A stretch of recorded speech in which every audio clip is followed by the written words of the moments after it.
About 3 hours prior to launch, we walk out of astronaut crew quarters into a silver van, nicknamed the Astro van. A lot of folks with us, Charlie Precourt, chief of the office at the time. Astro van pulls out, like Jim said, as we head out to the launch pad. A lot of folks along the side of the roads waving, and it's a beautiful vehicle. You get out, and it actually looks like it's alive with the venting and having the opportunity to go out. It's a 195-foot level. I'd consider this, we're only up there because we're standing on the shoulders of all the people that put us there. Into the white room. Mike Ellie and myself, I'm putting on my comm cap. A lot of folks that help us get suited up, and Paul Lockhart climbing on board. A lot of folks are supporting this effort. It's fantastic. And we're in vertical, and so you see on the mid-deck, folks getting strapped in. This is Ken Bowersox getting into the seat on the mid-deck.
What a ride.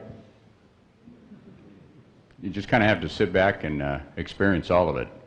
Well, you have to open the payload bay doors, and the first thing you have is a view of the Earth up there. And then you got to get right to work. On the second day, we need to check out both the EMUs, the suits we're going to use, and then Jim also checked out the SRMS, which he was going to use to take the P1 out of the payload bay. Here's a view from the station of us 8 miles away, and you'll see the burn where we, right there, ignite the ohms to commit to target intercept. The final portion of the rendezvous is done manually with computer control. We fly up in front of the space station about 420 feet, and then we fly in, attempting to be as smooth as possible and plume the station as little as possible to try to preserve its lifetime. See the rest of the crew with navigation sensors helping me, and Paco being the policeman with the checklist, making sure we accomplish everything.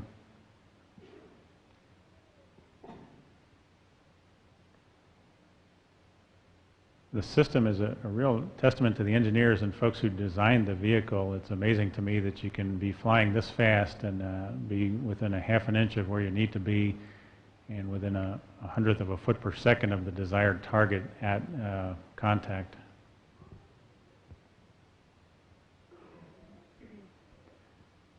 We have sped the video up here. It really is like watching grass go in a Moscow winter, but we pretty exciting day for us, and I hope an exciting day for Peggy. Commander,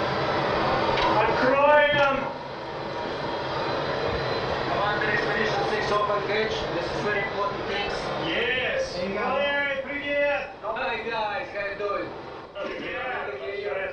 Great job. Congratulations. Great job. Thank you. Very nice. Привет.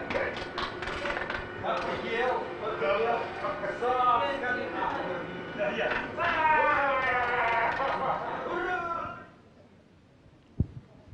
First thing we need to do once we are finished slapping each other on the back is start bringing some of the stuff over. That first bag was what contains the seat liners that the new crew will use to put in the Soyuz, and then of course the EMUs for the spacewalks.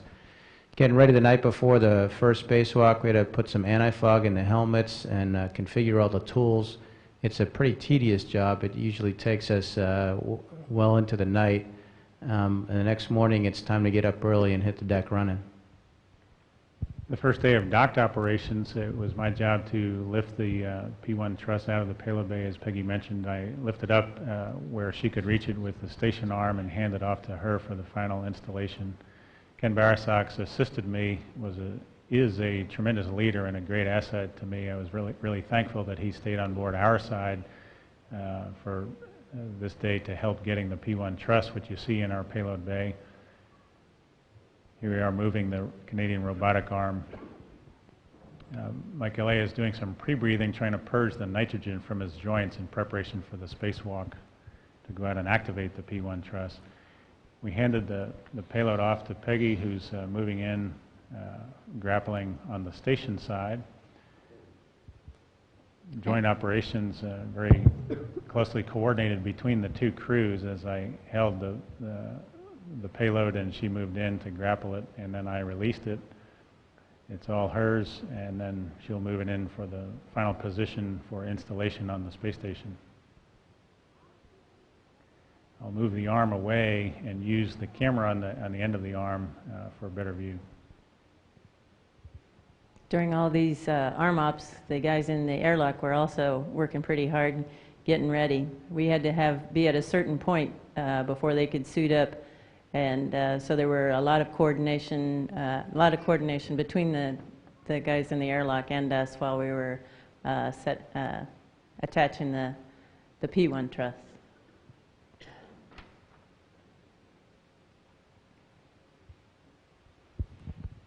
And this is a shot of Don and Paco inside. We're doing the prep. This is where the suit, including the person inside, weighs about 500 pounds, but you can just kind of I'm being guided into the crew lock. And this is Don as he's closing the IV hatch, we call it. And just getting ready to start driving motorized bolt assemblies, the MBAs, which actually bolt one truss to the other. And Don working on the robotic workstation as he's driving those bolts.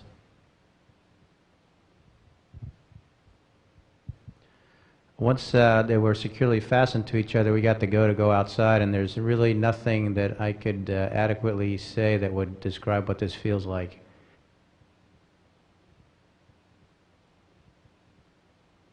You see here the two pieces of truss. This is S0 down here and P1 up here, and the first thing we do is connect the two together electrically while John is reconfiguring the CETA cart, which you saw in a previous photo, so that we can take the launch locks off.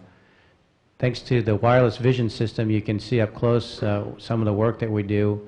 It's not very complicated, but it's interesting.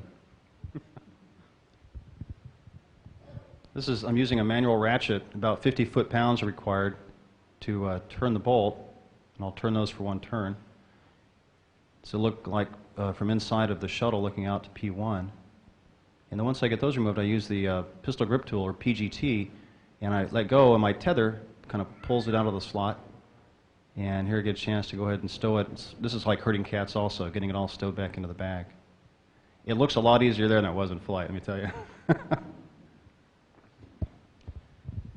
On EVA-2, the next thing we had to do was connect the two pieces of the truss together hydraulically, if you will. These are what we call fluid jumpers, and they carry ammonia, which is a cooling fluid used on the space station. And you'll see John is handing me the end of them, and then he will join me on the side of the truss.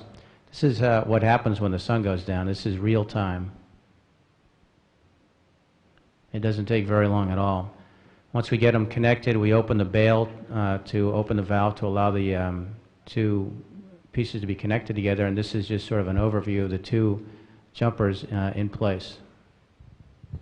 The launch restraints that were in place on P1 had to be removed once they were in flight, and this is Mike taking one of the keel pins off, and he's installing a bolt. And then once he had it in his hands, it was my job to translate the CETA cart down the rail, which was a fabulous experience, just by fingertips. You can, it's a huge mass, and just lightly pushing it down the rail.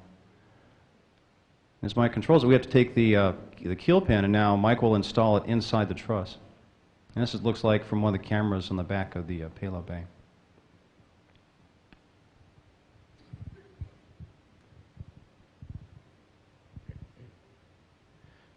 Another ability we wanted to leave on the station was the ability to use this wireless vision system when the shuttle wasn't there. This is an antenna that's used to transmit the signal into the station. And we carried the antenna out of the airlock with us and then attached it to a stanchion, which you see here. This whole thing is about the size of a person. You'll see John here is on the very end of P1, and he's going to go over the edge, and this is what it looks like on the edge of the universe as far as I could tell. It's quite a view. I guarantee he's holding on strong with his right hand. As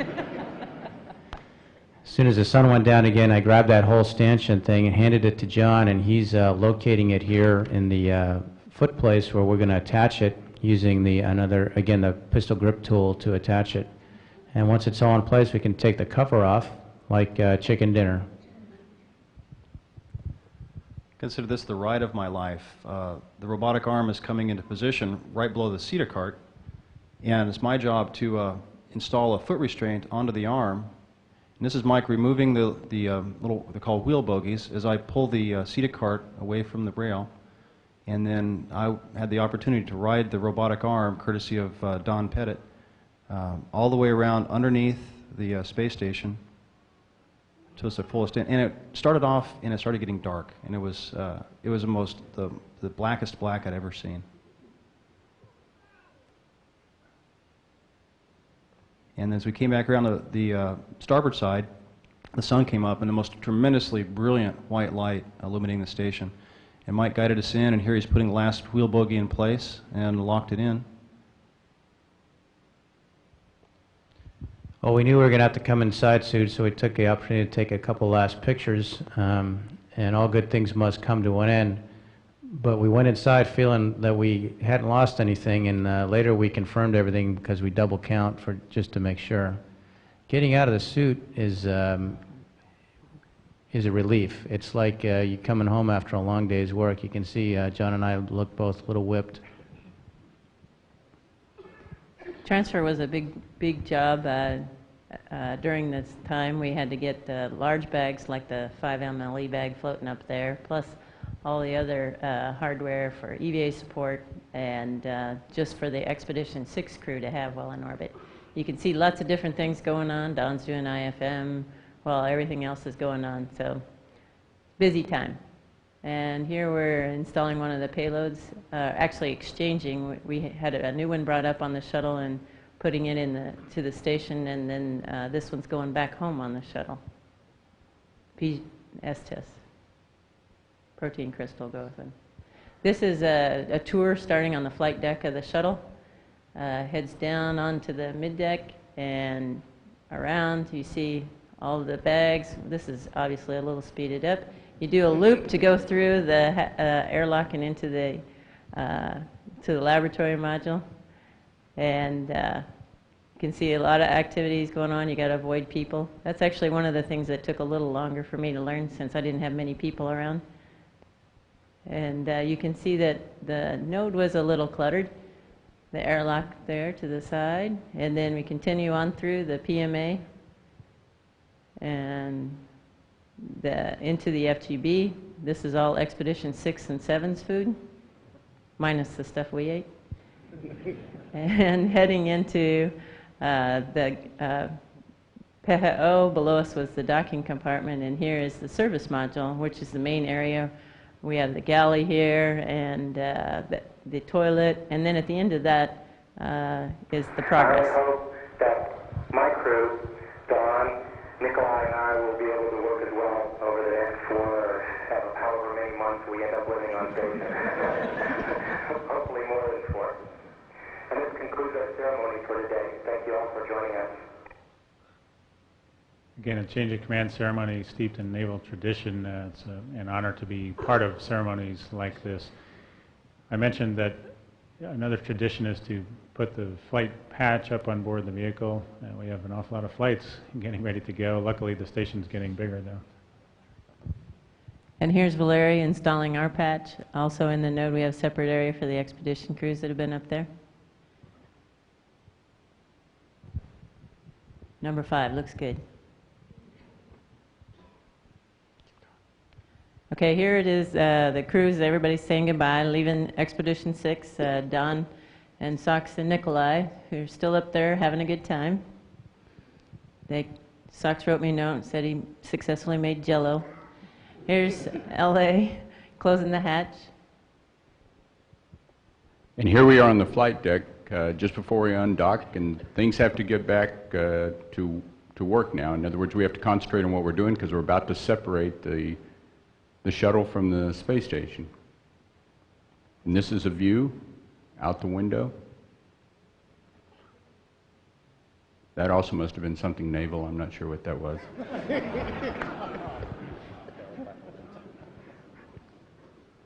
I found the undock and the fly around on both flights, STS-111 and 113, to be a pretty emotional time, especially for the station crews, because it's the first time after they've lived there for 5 or 6 months to back away and look at the station and see how large it's grown.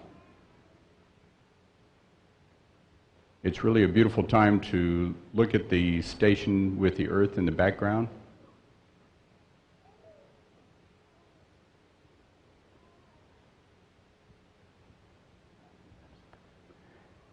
And you might have just missed that. That was the MEPSI deploy right there. That's what John alluded to earlier. That was our little payload that we shot out. And good camera work by John and LA got the pictures. This is kind of what our daily routine was like every day. We woke up, couldn't believe it was time to get up already, had a little stretch, and then hit the head, normal stuff, brush your teeth, wash your hair. For some people, washing their hair is a little bit more entertaining than others. Well, that's because the pilot always has to work hard, and so I didn't have much time to get ready.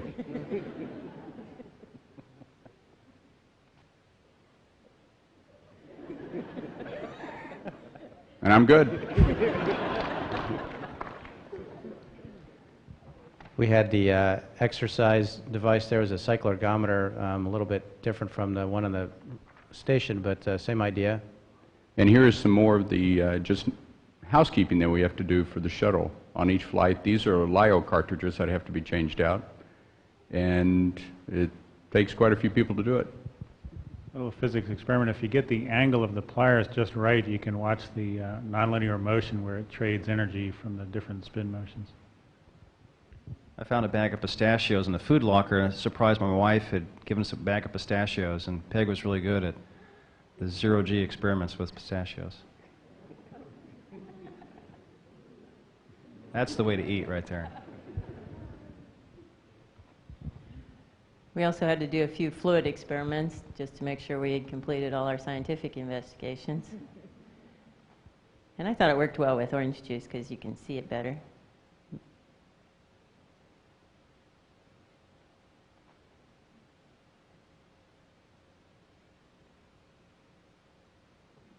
And The commander's nightmare. But a great crew.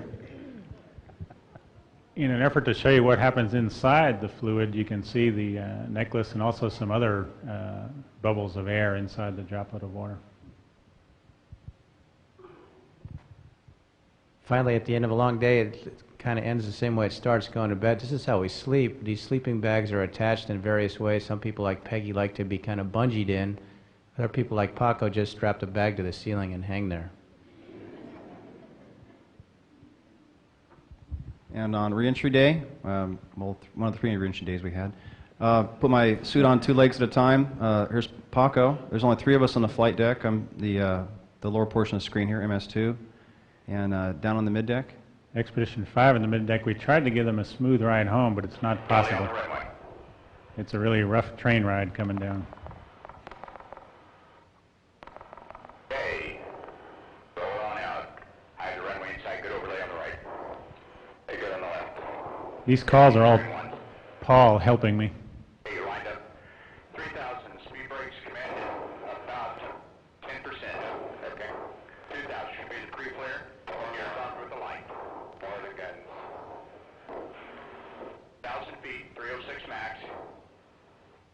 800 or a little more. Daily of 500, no change to speed brakes. 400, 300, okay, coming down. Ball bar. 20 feet, hold it off. feet, hold it up. Now touchdown. Perfect. 185. 0 feet. Derotate. You're rotating 1.5, 2, 2.5, 2.5. Two's coming out. Should load release. Your midfield, you can hold on braking. At 60 knots, I'll jettison. Brakes. Quick eyes, small shots. Copy. Brake ISOs are open. Jason, and never will stop.